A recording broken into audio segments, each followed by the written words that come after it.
Eh bien, bonjour à tous et à toutes et bienvenue dans cette nouvelle vidéo. On est là pour l'après-match, l'après 22e journée de Ligue 1 qui vient de se dérouler ce week-end dernier. Je suis avec Dylan. Salut Dylan. Salut Ryan, salut tout le monde. Excuse-moi, j'ai pas parlé pendant quelques secondes, j'étais vraiment impressionné par ton intro parce que ça fait 5 fois que tu recommences Oh. et là c'est parfait. Non, ça m'attire, hein. Moi, je suis une balance. Alors déjà, j'ai un truc à te dire, Oui. direct, parce que moi, j'ai pas oublié. Toi, tu l'as oublié, j'en suis sûr à 1000%. Euh. Quoi? Non? Dans l'avant-multi, il y a une semaine et demie, malheureusement, on n'a pas pu faire dans le dernier avant-multi de dimanche, parce qu'on était occupé, on l'a pas fait. Mais celui juste avant, j'avais gagné le défi de nombre de Non? buts Ah non, non, non. qu'il devait avoir dans la journée. Si, si, si. Moi, j'avais dit qu'il allait avoir 12 buts, il y en a eu 11, je crois, si je dis pas de conneries, dans le multi. Et le match de Ouais. 17h. Non? Du coup, j'ai T'avais gagné. dit Du coup, 14. moi, je prends moi. Non, mais c'est moi qui a gagné. Ouais, ouais, ouais, c'est toi qui as gagné. Du coup, je prends ma vengeance. Alors, qu'est-ce que tu m'avais dit, moi, que je devais dire à chaque fois que je t'appelais? Tu te. Genre, ouais. Mais en fait, c'était. Moi je te disais, ouais, à chaque fois tu dois dire. Genre, c'est moi qui devais t'appeler chef. C'était ton défi. Ah, mais toi, tu dois m'appeler à chaque fois grand chef pour prendre la parole. Ok. Du coup, voilà, tu t'y attendais pas, on est d'accord? Non, grand chef. C'est pas très sympa. Du coup, on va parler de la 22e journée de Ligue 1 qui vient de se terminer. Alors, Dylan, on va pas passer par 4000 chemins. Il y a eu combien de buts? Eh bien, grand chef, il y a eu 26 buts lors de cette 22e journée de Ligue 1. Ce qui Combien est de buts? 26, grand chef. Merci. Ah, j'adore. Grand chef, je pense qu'on peut passer au premier match. Oui, oui, vas-y, on peut passer au premier match. Alors, grand chef, parce que le match c'était l'Olympique lyonnais qui affrontait les Girondins de Bordeaux. Et c'est une victoire de l'Olympique lyonnais grâce à Dubois qui a marqué à la 90e, donc 2 buts à Un 1. but extraordinaire. Oui. Les Olympiques lyonnais qui sont En gros deuxième, serveur. mais juste avant le match de qui était premier. Qu'est-ce que t'as pensé de ce match, grand chef? C'était un bon match, match qui était très serré quand même. J'ai trouvé Bordeaux meilleur dans ce match. Malheureusement, il y a eu la défaite pour eux. Je pensais que ça allait se finir en match nul, mais la frappe improbable, putain, j'arrive pas à parler, de Léo Dubois et ça a fait but. Incroyable. Donc, tant mieux pour les Lyonnais, j'ai envie de dire. Tant mieux pour les Lyonnais, grand chef. Voilà. Donc voilà, moi aussi j'ai bien aimé ce match. Et d'ailleurs, C'était. c'était le retour de Ben Arfa dans son club C'est français. vrai. J'ai envie de dire Un, ça. un beau match quand même. C'est vrai que pour moi Bordeaux était meilleur, mais c'est vrai que Dubois quand même nous a sorti une masterclass à la fin. Alors grand Mais chef. c'était pas attendu, inattendu. Alors grand chef, le prochain match bien sûr c'était Lens qui a gagné contre Montpellier. Encore une fois, Lens surprend tout le monde 2 buts à 1. Montpellier ça va toujours pas, qui enchaîne les défaites et Lens qui quand même monte à la 7ème place. Donc c'est quand même Lens qui deviennent très très très bon et qui nous surprend de jour en jour. Qu'est-ce que t'as pensé de ce match, grand chef? Ah ben, Lens qui fait une incroyable saison. Là, ils viennent de gagner Montpellier chez eux à domicile. Donc, c'est vraiment une performance incroyable. En plus, ils ouvrent le score, les Lensois, à la 7e minute avec Doucouré. Ils font le break avec Kakuta. Donc, franchement, c'est incroyable. Mais par contre, je tiens à noter la réduction du score de Montpellier qui est juste magnifique. Une sorte de semi-retourné acrobatique, vraiment magnifique. Ouais, mais Ça bon. méritait mieux pour Montpellier quand même. Ouais, mais de toute façon, eux, ils font toujours des réductions de score. Jamais ils marquent les premiers, j'ai l'impression. Toujours, C'est vrai. c'est Là, incroyable. sur le dernier match, là, ils sont plus là. Ils enchaînent les défaites et c'est Ils sont c'est quand triste même parce que c'était 11e, rare hein. de voir Montpellier très offensif cette saison, enfin, de ces dernières années. Et une fois qu'ils l'ont été, il a été vraiment très très offensif en début de saison et tout. Et là, ils y arrivent plus, le style ne passe plus. C'est vrai. Alors, grand chef, le prochain match, c'était normalement Marseille qui recevait Rennes, mais tout ne s'est pas passé comme prévu. Qu'est-ce qui s'est passé? Parce que toi, je sais que tu es de la ville de Marseille, donc tu en sais plus que moi. Qu'est-ce qui s'est passé? Alors, qu'est-ce qui s'est passé? Eh ben, en fait, c'est très simple. Tout le monde doit déjà être au courant parce que ça a fait le tour du monde. Oui. Des supporters qui ont voulu se révolter contre la direction de l'Olympique de Marseille et contre les mauvais résultats de ces derniers matchs de l'OM, ça a voulu se révolter. Du coup, ben, les supporters sont rentrés. Enfin, tout d'abord, ils étaient devant la commanderie en train de faire un scandale. Ça a fait une lancée de fumigène qui a malheureusement brûlé un arbre à l'entrée. Et ils ont réussi à rentrer dans la commanderie, c'est-à-dire le centre d'entraînement de l'OM, là où les joueurs s'entraînent, où ils parlent avant les matchs, où ils se réunissent. Et comme on voit dans la photo là, ils ont réussi à rentrer. Ils se sont mis en haut, il y a les joueurs qui sont sortis. Donc je vais citer, il y avait Valentin Rongier, Alvaro González, André Villas-Boas, Steve Mandanda et Longoria qui sont sortis pour essayer de calmer les joueurs. Malheureusement, Alvaro il s'est pris un fumigène. Dans le Heureusement, dos? il Non, a c'est rien ça? de grave, donc ça c'est bien. Pardon? Dans le dos, c'est ça? Je crois Mais on après, n'en c'est- sait mais pas plus après sur ça. c'était involontaire, hein. Il a Ouais, reçu un c'était projectile. involontaire. En tout cas, personne ne Parce voulait qu'apparemment, s'attaquer à Alvaro parce que il a même été acclamé. ah ben oui, mais oui, c'est l'un des joueurs les plus appréciés côté marseillais. Donc c'est mal Voilà. tombé, j'ai envie de dire. Donc c'est la crise au niveau de Marseille. Moi, j'ai rien à dire à part que voilà, bon, Bah, c'est la crise et on connaît le président n'a Marseille. toujours pas compris. Le président n'a toujours pas compris et je pense que ses interviews ne l'arrangent pas forcément entre ce qu'il Bah, dit ça l'a empiré là. et entre ce qu'il montre. Il arrange pas du tout, donc il crée encore plus de conflits. Parce que s'interviewer derrière les murs cassés, c'est pas très intelligent. Quand quelqu'un lui fait une blague par rapport à ce que Paris a perdu, il rigole et il ne sait plus quoi dire. Donc ouais, je trouve qu'il s'enfonce un peu trop et je trouve vraiment que je dis pas que ces jours sont comptés parce que voilà, ça fait longtemps que Marseille, enfin les fans de Marseille envie qu'ils partent, mais ils partent pas. Mais c'est vrai que quand même, ce qu'il fait, c'est ça va pas passer. Je pense que la direction va avoir beaucoup de mal à gérer son club et heureusement que c'est à huis clos parce que sinon là, ça aurait été terrible. Bah, ça aurait été vraiment, vraiment pire. Il a une énorme chance que ça à huis clos. Déjà, on l'a vu il y a 2 saisons où il y avait un pétard qui était lancé sur le terrain lors du OM Lille. Ça a interrompu le match pendant 1 heure et ça a fait parler. Et voilà, donc il a vraiment une chance incroyable que les supporters ne peuvent pas rentrer dans le stade. C'est vrai. Mais bon, ils ont essayé de faire de leur mieux pour aller attaquer la commanderie. Donc, bon, ils ont un peu abusé quand même. Genre Oui, mais par casser contre, et tout, ça comprends pas servait à rien. comment, je comprends pas comment ils ont pu rentrer quand même. Ouais, là, surtout que c'était prévisible avec toutes les banderoles, les Mm. affiches qui étaient partout dans Marseille. Ça devait être attendu et c'est incroyable qu'il n'y ait rien qui a été prévu de la part des Marseillais. Bon, on sait qu'en même temps, il y avait des manifestations à Marseille, en centre-ville. Ouais. Donc, ils peuvent pas être partout, la police et tout. Mais Ouais. Alors je pense qu'on va passer à quelque chose de plus joyeux parce que, enfin, joyeux pour Saint-Etienne parce que Saint-Etienne retrouve la victoire en battant l'OGC Nice qui n'arrive toujours pas. L'OGC Nice qui n'arrive toujours pas à gagner alors qu'ils ont mis les moyens lors du mercato. Belle victoire de Saint-Etienne même si c'était un match je trouve pas enfin, ouf à enfin regarder, pour les oui. Stéphanois. Mais Enfin. juste, on parle de Marseille qui est en crise, mais Nice quand même, Nice qui est 13ème avec seulement 26 points en 22 journées. Quand même une équipe qui a mis les moyens lors du mercato qui n'arrive toujours pas. Pour toi, qu'est-ce qui se passe Pour quand moi, même Nice avec n'est pas en Nice? crise. Nice n'est pas en crise, Ils sont... c'était surtout Saint-Etienne qui était en crise. Oui, On a je vu suis d'accord aussi. avec toi, mais quand Attends, même, Nice. Attends, attends, tu peux en oh, parler? grand chef. Oui, oublié attends, grand chef. Nice, quand même, sont 13ème et ils n'ont pas mis les moyens lors du mercato estival comme Saint-Etienne. C'est sûr, j'avoue.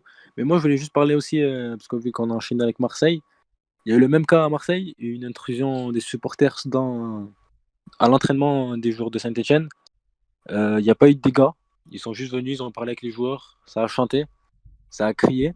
Et visiblement, on a vu, ça a fait bouger les choses à Saint-Etienne avec la Ouais, victoire. Donc, mais ouais, ça fait du bien la victoire quand même. Hein. bah, ça fait du bien pour Saint-Etienne parce que on rappelle que leur dernière victoire, c'était à Bordeaux. Et ça remonte quand même en décembre. Donc, Une victoire qui fait du fallait bien. enfin gagner pour eux. Qui fait très bien, qui fait un énorme bien après le 5-0. On va passer aussi au prochain match et un match vraiment qui était très très beau à regarder. C'est Ouais. Angers qui ont battu Nîmes sur le score de 3-1. Nîmes qui, on espérait peut-être que ça allait aller mieux depuis la victoire quand même contre l'Olympique de Marseille qui n'est pas rien. Mais ça ne fonctionne toujours pas parce qu'ils ont perdu 3-1 contre Angers. Angers qui est à la 8ème place et Nîmes qui redescend à la 20ème place. Nîmes, je pense qu'on peut leur souhaiter une bonne chance en Ligue 2, non? Bah, Nîmes se dirige en Ligue 2 là. Franchement, ça avance plus. Nîmes, ils sont 20e avec seulement 15 points. 15 points. Après, donc, Bon, il y a c'est serré avec Dijon. Dijon. Hein. C'est un peu avec serré Dijon. en Mais fin bon, de après, tableau. si t'as 19ème, voilà quoi, ils sont quand même en Ligue 2. Ligue 2. Donc ouais, Donc ouais, Nîmes se dirige vraiment droit en Ligue 2. Ça avance pas dans le jeu. pourtant Nîmes, Aucune envie, plus rien. Nîmes, comme vous voyez sur les statistiques, a quand même 60% de possession de balle, alors qu'ils ont perdu quand même 3-1. Ce qui Ouais, montre ils ont marqué que... par penalty. Hein. Ouais, mais non, mais Ils c'est n'arrivent pas dans le jeu. Ouais, c'est ce qui montre que Le fait qu'ils n'ont pas joué la semaine dernière. Non mais ça montre que tu vois que l'ère de L'air, genre le mode, celui qui a la possession gagne, c'est terminé, tu vois. Ah, mais oui, ça c'est fini. Tu peux avoir Moi, j'y crois plus à 70% de ça. possession, et là, honnêtement, même moi, maintenant, les possessions de balles, je les regarde même plus, tu vois. Bah, Parce avant, je que, regardais, je me disais, vas-y, il a la possession, il va voilà, gagner. avant, Maintenant, la c'est fini ça. possession de balles, c'était le Barça avant, tu sais, que vous avez tout le temps la possession, etc. Mais c'est fini. Là, comme vous voyez, Nîmes, 60% de possession, ils arrivent à perdre 3 buts à 1.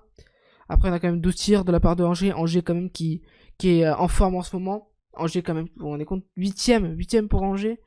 Donc, c'est honorable de la part d'Angers d'être quand même 8ème. Bah, ils font une très bonne saison, Ouais, il y a un très très bon, bon groupe. très très bon Très groupe. très bon Et groupe de. Nîmes qui arrive toujours pas. Et je pense que ça n'arrivera pas d'aussitôt. Parce que je pense que être 20ème comme ça, 15 points au bout de la 22e journée, le moral en prend un coup et c'est dur de se relever. Moi, j'en ai terminé perso sur ce match. Bah, j'ai envie de dire que Luis Donia a enfin marqué aussi avec Angers. Depuis son but contre C'est Marseille, il vrai. n'avait pas marqué, il n'avait pas réussi à trouver le chemin défilé. Il a enfin réussi pour lui, et bravo à lui. Et Mais là, sinon, ouais, très bon groupe d'Angers. grand chef, on passe à un des meilleurs matchs de Là, c'est la total 22e régal. journée. Là, c'est total régal. Total régal parce qu'il y a quand même eu 6 buts dans le match, qui est Metz qui Oui. ont vaincu à l'extérieur Brest 4 buts à 2. Encore une fois avec la position de balle pour Brest, hein, comme tu vois, que la Mais ça position veut veut plus rien rien dire, dire. mais Quand même 24 centres pour Brest. Mais c'est vrai que voilà, ce match était incroyable. Une victoire de Metz qui monte quand même à la 6ème place, avec un super entraîneur aussi. Donc ouais, non, honnêtement, Metz c'est une très bonne équipe. Un très bon groupe. franchement, je les voyais relégués cette saison. En début de Ouais. saison, je pensais qu'ils allaient reléguer. Mais franchement, ils choquent des tatas cette année. Je pense que aussi, bon, ils étaient quand même bons avant Lyon, mais je pense que le fait de battre Lyon aussi, un cadre de Ligue 1, ça donne une Une confiance, force. une force aussi C'est sûr. mentale qui permet de battre Brest, même si Brest et n'est pas, nous joue pas joue le maintien, hein, et ils sont quand même 14e, mais c'est Après, Brest, dans le jeu, c'est très bon. C'est pas ouais, aussi ah mieux que oui, l'année dernière, mais c'est une victoire très importante pour Metz qui se classe quand même à la 6ème place. Hein. 6ème place, c'est pas rien pour un club comme Metz. Hein. bah attends, On les voyait sixième place, c'est bien plus bas, incroyable. c'est Pour le incroyable. moment, ils sont qualifiés pour l'Europa Conference League. Donc, Donc, Metz ouais. en Europa League, c'est incroyable. Donc, ouais, Metz, je suis très content de ce match avec un entraîneur que j'admire beaucoup. Et non, c'est vrai que c'était un très beau match quand même, un des meilleurs. Un beau match avec encore Boulaya qui fait parler de son talent. Il a égalisé avant la mi-temps et ça a permis à Metz de marquer par la suite, enfin de revenir aussi bien dans le match. On va passer au prochain match et je pense que c'était la surprise de la 22e journée. Lorient, qui est pour l'instant dans la zone rouge, qui fait tomber le Paris Saint-Germain 3 buts à 2 avec un but à la dernière minute qui était un match incroyable. Quand même, faut citer quand même que Paris a mis 2 penalties. Je crois qu'en fait, Et ils arrivent pas dans le jeu. Dans le jeu, ils Parisien n'arrivent pas. n'arrive Et en pas. fait, attends, je crois qu'en fait, pour regarde, si tu vois les matchs, Attends ceux qui quoi? n'ont pas la Attends qui? position, ils gagnent. Attends qui? De quoi? Tu m'as dit attends. Bah attends qui? Attends. Grand. Tu m'as dit attends. Mais attends, c'est parce que je voulais parler. Qu'est-ce que tu me racontes là? Oui, oui, attends, grand chef. Putain, oh là là, attends, grand chef. Ceux qui ont la Voilà, je position, préfère. comme je te dis, ils n'arrivent pas parce qu'en position, ils perdent. Ça, c'est ma stat. J'adore voir ça. Ouais. Non, mais C'est vrai, là, depuis tout à l'heure, c'est vrai, c'est incroyable. Hein. sincèrement, le PSG, quand même, qui perd contre un, un promu. Et ils ont perdu d'ailleurs contre les deux promus. C'est vrai, contre Lens Euh, et Lorient, même mais s'ils avaient gagné Lorient. ouais, encore une stat que je balance comme ça. Je suis bon, grand chef. Hein. Franchement, oui. Franchement, oui. Et du coup, Je t'ai noté aussi Laurent Abergel, l'ancien Marseillais, formé à l'Olympique de Marseille, qui a marqué contre Paris, enfin, qui a ouvert le score dans ce match, juste avant de se faire égaliser par Neymar avec penalty. Mais ouais, franchement, c'est une surprise inattendue. inattendu. Je croyais pas. Ils ont mis 3 buts au Paris Saint-Germain et franchement, il fallait le faire. Ça, ils y arrivent pas. Hein. C'est incroyable comment le Paris Saint-Germain n'arrive pas dans le jeu. Mais c'est incroyable aussi la perte de balle d'Mbappé à la fin qui fait le contre et qui donne le but à Mofi. Qui d'ailleurs, Mofi fait une saison incroyable. Il ouais. reste sur 5 matchs, 5 buts dans ses 5 derniers matchs. Donc c'est vraiment incroyable pour C'est lui. ça, incroyable. C'est là que tu vois que t'as pas besoin d'avoir des millions pour battre le Paris Saint-Germain. Surtout ce Paris Saint-Germain parce qu'ils sont vraiment très faibles. Hein. Bah, Je comprends pas comment ça se fait. Je comprends pas aussi. Ça marche plus. Mbappé, il a perdu son niveau. Il a perdu son niveau, Il est ça. plus là. Il regresse un peu. Il Après, regresse énormément, même s'il pensait a que parlé. Il a parlé la semaine ouais, dernière. il a pas la semaine dernière, mais après, c'est sur le long terme. Faut pas qu'il soit irrégulier comme ça. C'est ça. On va passer au prochain match. Mais attends, c'était pas moi qui devais faire le présentateur et tout et tout? Attends, juste, est-ce que c'est toi qui fais le montage? Non? Parce que t'as pas d'ordinateur. Merci l'œil. Ouais, voilà. Je comprends pour tout le monde. On passe au prochain match. Donc, c'était le Stade de Reims qui ont battu Strasbourg 1-0. Cette fois-ci, ils ont eu la possession, ils ont gagné. Donc, un match pas comme les autres, hein, parce que 1-0, c'est pas incroyable. C'est un petit score. Moi, j'ai rien d'autre. J'ai rien grand chose à dire à part que Strasbourg aussi ça va pas, ils sont 15e. Bon, après ça, c'est un autre débat. C'est un autre débat, comme tu l'as dit, grand chef. Le Stade de Reims, qui quand même. Qui revient parce que. À la 12e place. Grand chef, qu'est-ce que tu as pensé de ce match toi? Bah, sur le multi, ils l'ont pas trop montré. Parce que, en même temps, il y avait beaucoup de choses à montrer. Ouais, c'est ça, en fait, il n'y avait pas grand-chose. Heureusement pour Reims qui a un but à la 80e, donc il restait 10 minutes de jeu, ils ont réussi à marquer. Ils n'étaient pas favoris, donc bravo à eux, ça fait du bien et ça casse la série de Strasbourg qui restait quand même sur 4 matchs sans défaite, donc ça les coupe directement. Ça les coupe. On passe au prochain match et ça, je sais qu'on a quelque chose à dire par rapport à ce match. Lille qui prend la première place parce qu'ils ont gagné 1-0 contre Dijon. Ils ont 48 points. Voilà, ils prennent quand même un point d'avance sur l'Olympique Lyonnais et le Paris Saint-Germain. Alors, ce match, il fait quand même débat pour Ryan et moi parce que, ok, Lille est premier.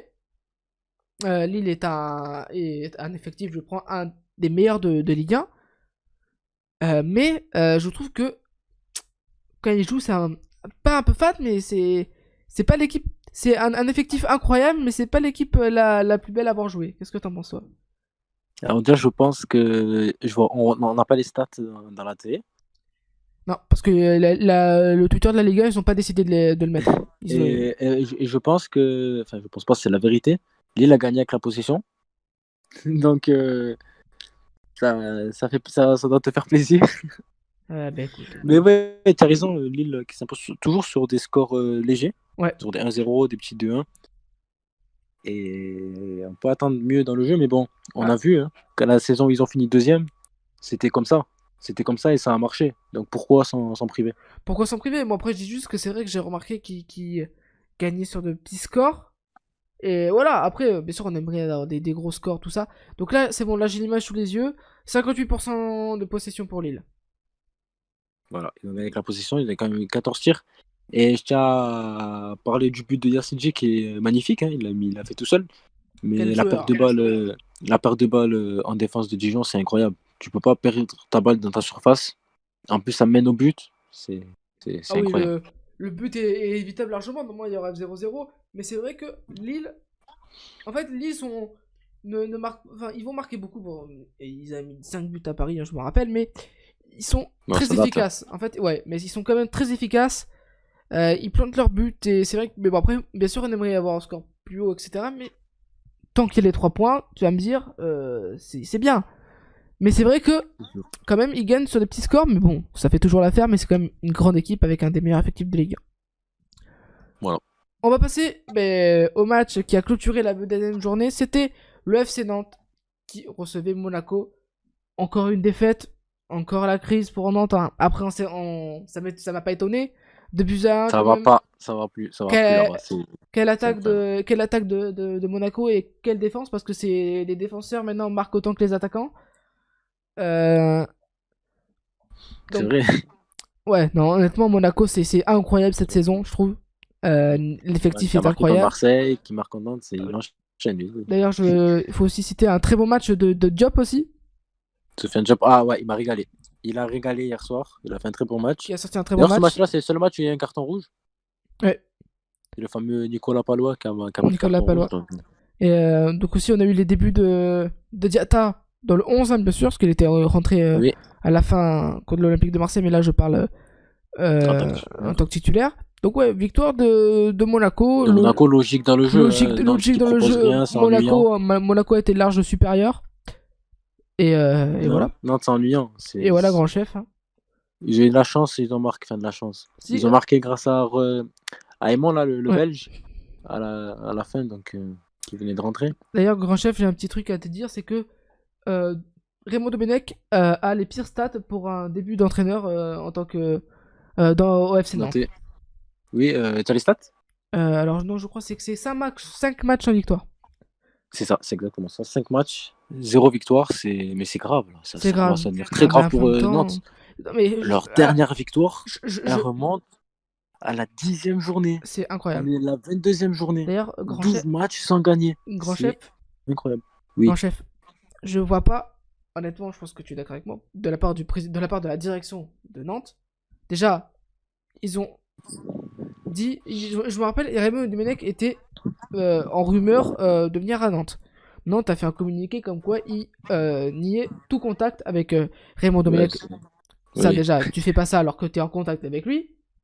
Parce que t'es plus crédible. Ouais, mais t'es plus crédible après. Après, c'était pour éteindre un peu les rumeurs, pour pas que ça parle trop. Oui, ok. Bref, ça peut être ok, mais tu es président d'un club comme le FC Nantes. Pourquoi tu vas chercher un mec, ça fait 20 ans, il a plus entraîné une équipe, et qui n'a jamais fait l'unité dans aucun là où il est passé. Alors, et en plus, le mec a été... Historiquement, regarde la dernière équipe qu'il a entraînée. C'était l'équipe de France, et regarde comment ça s'est terminé. Ça s'est terminé hyper mal, avec, on se souvient, le bus. Et d'ailleurs, il y avait des anciens tweets de Raymond Domenech qui se moquaient du bus de Nantes contre Paris. Oui, c'est vrai. Le FC Nantes l'avait répondu en le trollant avec le bus de l'équipe de France, donc c'est quand même assez drôle de le revoir sur le banc nantais. Mais quand même, moi, c'est pas du tout le premier choix que j'aurais fait. D'ailleurs, si j'aurais jamais pensé à lui. Parce que tu embauches pas un mec qui a arrêté sa carrière d'entraîneur ça fait plus de 20 ans. Donc c'est débile. Bah après, non, 10 ans. Mais après... 10 ans. On parle d'un entraîneur, mais les joueurs aussi. Hein. Ça va plus. Oui. L'entraîneur, il est pour cause, mais les joueurs, ça va pas aussi. Il n'y a pas que l'entraîneur. Enfin, si, il y a l'entraîneur, il est pour beaucoup, mais les joueurs, ça va plus. Les choix du président, ça va plus. Ce club-là, il commence à partir en couille. Dire que ça partait déjà en couille il y a longtemps. Mais ça, de chaque année, ça empire. Et c'est triste de voir un club comme ça chuter. C'est comme Saint-Etienne, c'est comme Marseille, c'est des clubs mal dirigés.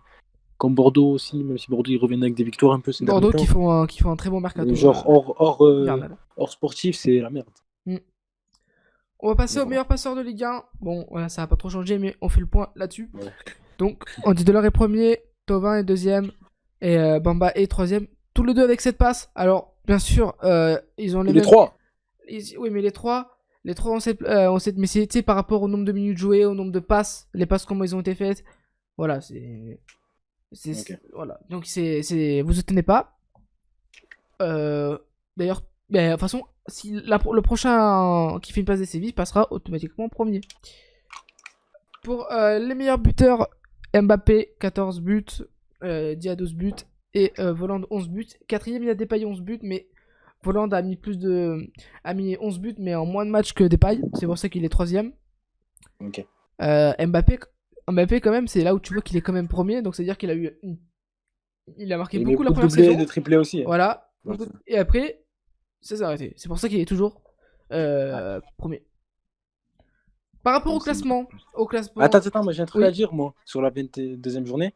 C'est la deuxième fois cette saison qu'il y a 0 match nul, même si on sait que Marseille-Rennes n'a pas été joué. C'est vrai qu'il m'a saoulé avec cette stat, alors c'est vrai qu'il fallait que tu la sortes, parce que sinon j'aurais pas accepté. J'étais obligé, attends. Ouais. Depuis le début de la vidéo, je me dis putain, il faut que je sorte cette stat. J'avais que ça en tête.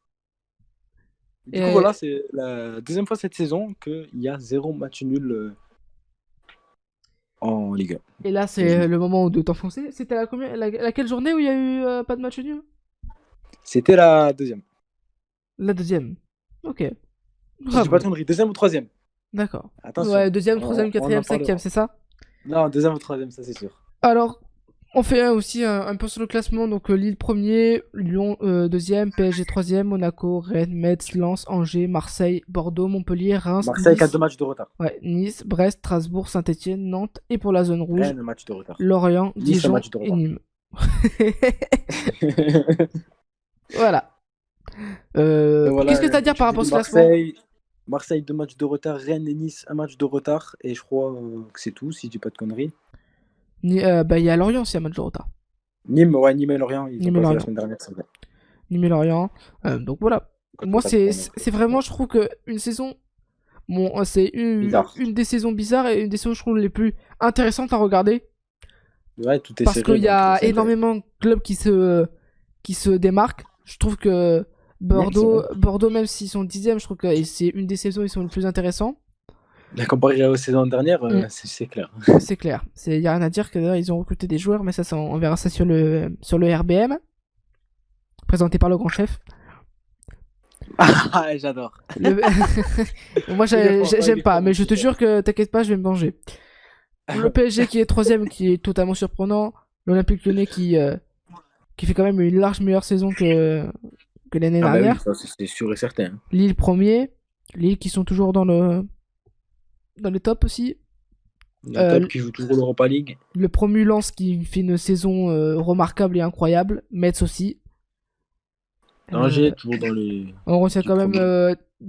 deux gros clubs historiques qui sont au bord de la zone rouge, Saint-Etienne et Nantes, qui fait quand même bizarre à voir parce que c'est quand même des clubs historiques de la Ligue 1, donc on n'a pas l'habitude de les voir à cette position. Enfin, on a l'habitude de les voir de la 10e à la. Et comme par hasard, désolé de te Oui. couper, mais comme par hasard, c'est deux clubs anciens, enfin les deux anciens clubs de Payet. Je sais pas pourquoi j'ai voulu dire ça, mais Ouais, c'est ouais, comme par hasard. Et alors, comme par hasard, Lille ils sont premiers parce que c'est l'ancien club de Payet. Qu'est-ce que tu me sors comme statistique pourrie là? je Bref, voulais parler de Nantes et Saint-Etienne. Il a fait cet enchaînement-là. Il a pas fait Nantes-Lille. voilà. Bon, je pense qu'on va terminer cette vidéo sur cette statistique un peu pourrie, tu vois. Mais c'est pas grave, on te pardonne, grand chef. Attends, Nantes, son club formateur. Attends, oh. Ouais, bon. En tout cas, c'est la fin de cette vidéo. Attends, c'est moi le présentateur. C'est moi qui dois donner la fin de Putain, la je me vidéo. sens Du coup, je tellement. vous remercie d'avoir regardé la vidéo. Je me sens tellement Un truc à humilié. me dire, Dylan? Non, j'ai rien à dire. Grand, Grand chef. merci. En tout cas, merci d'avoir regardé la vidéo. On espère qu'elle était cool et on se dit à la prochaine. Ciao.